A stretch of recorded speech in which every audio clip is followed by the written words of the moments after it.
అండి అందరికీ నమస్కారం. Welcome to my channel. ఈ వీడియోలో ఉద్యోగులకు భారీ శుభవార్త. పీఎఫ్‌లో 90% వరకు తీసుకునేలాగా నిబంధనలు సవరణ. దీనికి సంబంధించినటువంటి పూర్తి తాజా సమాచారాన్ని వీడియోలో తెలుసుకుందాము. వీడియో అయితే ఎక్కడ గాని స్కిప్ చేయకుండా ఎండ్ వరకు చూసేయండి. అప్పుడు ఇన్ఫర్మేషన్ పూర్తిగా అర్థమవుతుంది. అలాగే వీడియో చూస్తున్న ప్రతి ఒక్కరు వీడియోకి లైక్ చేయండి ఫ్రెండ్స్. వీడియోని తోటి ఉద్యోగ పెంచడం మిత్రులతో అయితే షేర్ చేయండి.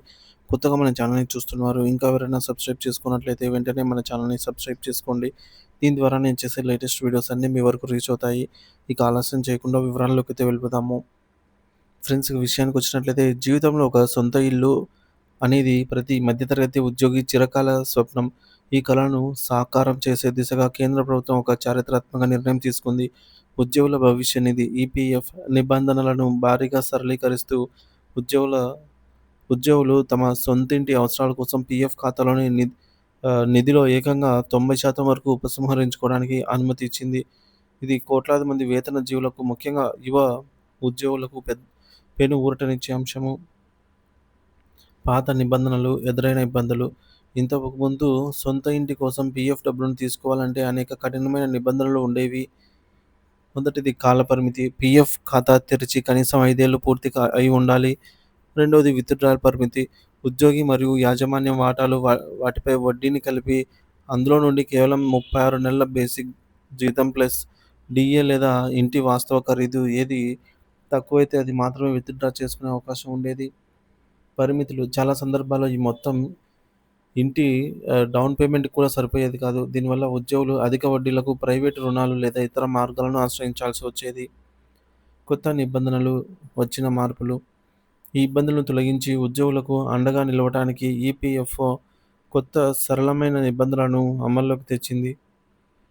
అవేంటంటే 90% విత్‌డ్రా. ఇప్పుడు ఉద్యోగులు తమ పీఎఫ్‌లోని మొత్తం బ్యాలెన్స్‌లో ఏకంగా 90% వరకు విత్‌డ్రా చేసుకోవచ్చు. ఎలా అంటే ఉద్యోగి ప్లస్ యాజమాన్య వాటా ప్లస్ వడ్డీ.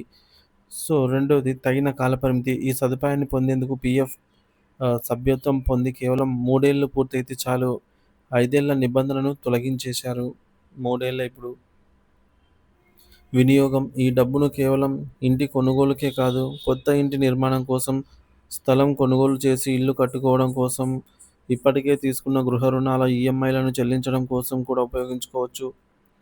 నాలుగోది హౌసింగ్ సొసైటీ సభ్యులకి కూడా. ఇప్పుడు కోఆపరేటివ్ హౌసింగ్ సొసైటీలలో సభ్యులుగా ఉన్నవారు కూడా నేరుగా సొసైటీకి పీఎఫ్ నిధులను బదిలీ చేయించుకునే వెసులుబాటు కల్పించారు. ఈ నిర్ణయం వల్ల కలిగే ప్రయోజనాలు: ఆర్థిక భారం తగ్గింపు. ఇంటి కోసం డౌన్ పేమెంట్ కట్టడానికి లేదా నిర్మాణానికి అవసరమైన పెద్ద మొత్తంలో నిధి ఒకేసారి సమకూరుతుంది. దీనివల్ల ఉద్యోగులు బయట అధిక వడ్డీలకు అప్పులు చేయాల్సిన అవసరం తగ్గుతుంది. యువతకు ప్రోత్సాహం. కెరియర్ ప్రారంభంలోనే ఉన్న యువ ఉద్యోగులు కూడా 3 ఏళ్ల సర్వీస్‌కి సొంతింటి ప్రణాళికను ధైర్యంగా ప్రారంభించవచ్చు. గృహ నిర్మాణ రంగానికి ఊతం. కోట్లాది మంది ఉద్యోగులు ఇల్లు కొనుగోలు చేయడానికి ముందుకు రావటం వల్ల రియల్ ఎస్టేట్ రంగానికి, తద్వారా దేశ ఆర్థిక వ్యవస్థకు కూడా మేలు జరుగుతుంది. రుణ రహిత జీవితం. గృహ రుణాలు గృహ రుణాల ఈఎంఐలను పీఎఫ్ నిధులతో చెల్లించడం ద్వారా ఉద్యోగులు త్వరగా రుణ విముక్తులు కావచ్చు. పీఎఫ్ అనేది కేవలం పదవి విరమణ తర్వాత ఉపయోగపడేదే నిధి మాత్రమే కాదు. ఉద్యోగంలో ఉండగానే ఎదురయ్యే అతిపెద్ద ఆర్థిక అవసరమైన సొంతింటికి కూడా ఒక బలమైన ఆసరా అని కేంద్ర ప్రభుత్వం ఈ నిర్ణయంతో చాటి చెప్పింది. ఈ సువర్ణావకాశాన్ని ఉద్యోగులందరూ సద్వినియోగం చేసుకొని తమ సొంతింటి కలను సాకారం చేసుకోవాలని ఆశిద్దాం. సొంతింటి కలకు కేంద్రం చేయూత. ఇకపై పీఎఫ్ నుండి 90% వరకు డ్రా చేసుకోవచ్చు. ఇంటి కొనుగోలు, నిర్మాణం కోసం పీఎఫ్ నుండి 90% వరకు విత్‌డ్రా చేసుకునే వెసులుబాటు. పీఎఫ్ ఖాతా తెరిచి 3 ఏళ్లు పూర్తయితే చాలు. ఈ సదుపాయానికి అర్హులు. గృహ రుణాల ఈఎంఐలు చెల్లించడానికి కూడా ఈ నిధిని వాడుకోవచ్చు. కోట్లాది మంది ఉద్యోగుల సొంతింటి కల నెరవేర్చడంలో ఇదొక విప్లవాత్మక మార్పనే చెప్పవచ్చు.